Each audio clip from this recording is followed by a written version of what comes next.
क्या आप जानते हैं दुनिया की सबसे प्रसिद्ध अधूरी मूर्ति के पीछे का रहस्य क्या है? कैसे एक कबीले का गुप्त देवता पूरे ब्रह्मांड का स्वामी बन गया? आज देखिए नील माधव से भगवान जगन्नाथ बनने की वो अद्भुत कहानी जो आपको हैरान कर देगी। सदियों पहले उत्कल के घने जंगलों में सबर जनजाति के मुखिया विश्ववसु रहते थे। उनके पास एक ऐसा रहस्य था जिसकी कल्पना राजा भी नहीं कर सकते थे। नीली पहाड़ियों के बीच वे एक गुप्त देवता की पूजा करते थे, नील माधव।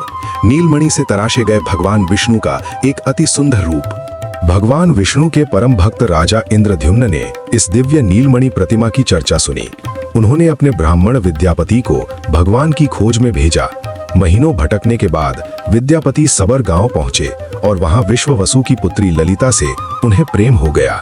अपनी पुत्री के आग्रह पर विश्ववसु विद्यापति को भगवान के दर्शन कराने के लिए तैयार हुए, लेकिन एक शर्त पर कि उनकी आंखों पर पट्टी बंदी होगी। पर चतुर विद्यापति ने रास्ते में सरसों के बीज गिरा दिए। बारिश के बाद वे बीज अंकुरित हुए और गुफा तक जाने वाला रास्ता तैयार हो गया। जब राजा इंद्रद्युम्न अंततः उस गुफा में पहुंचे तो नील माधव वहां से गायब हो चुके थे। तभी एक आकाशवाणी हुई, मैं अब इस रूप में यहाँ नहीं रहूंगा, मेरे लिए एक विशाल मंदिर बनाओ और मैं एक ऐसे रूप में वापस आऊंगा जिसे दुनिया ने पहले कभी नहीं देखा होगा। एक रात राजा को स्वप्न आया कि समुद्र में एक दिव्य लकड़ी बह रही है। ये कोई साधारण लकड़ी नहीं बल्कि दारू ब्रह्म थी। राजा के सबसे शक्तिशाली सैनिक और हाथी भी उसे हिला नहीं सके। तब विश्ववसु और राजा ने मिलकर उसे उठाया। ये इस बात का प्रतीक था कि ईश्वर पर सबका समान अधिकार है। एक वृद्ध बढ़ई प्रकट हुआ और उसने 21 दिनों में मूर्तियां बनाने का वादा किया, बशर्ते कि कोई दरवाजा न खोले। लेकिन 14वें दिन अंदर से कोई आवाज न आने पर रानी गुंडिचा अधीर हो उठी और उन्होंने दरवाजा खोल दिया। भीतर वह बूढ़ा बढ़ई गायब था।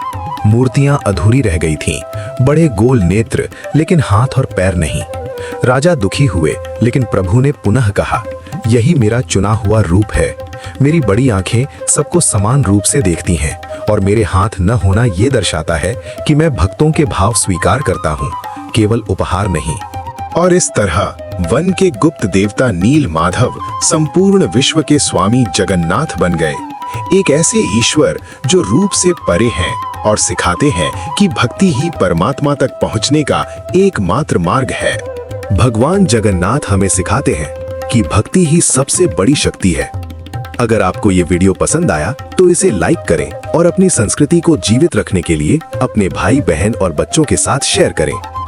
ऐसी और भी अनसुनी कहानियों के लिए अभी सब्सक्राइब करें। जय जगन्नाथ।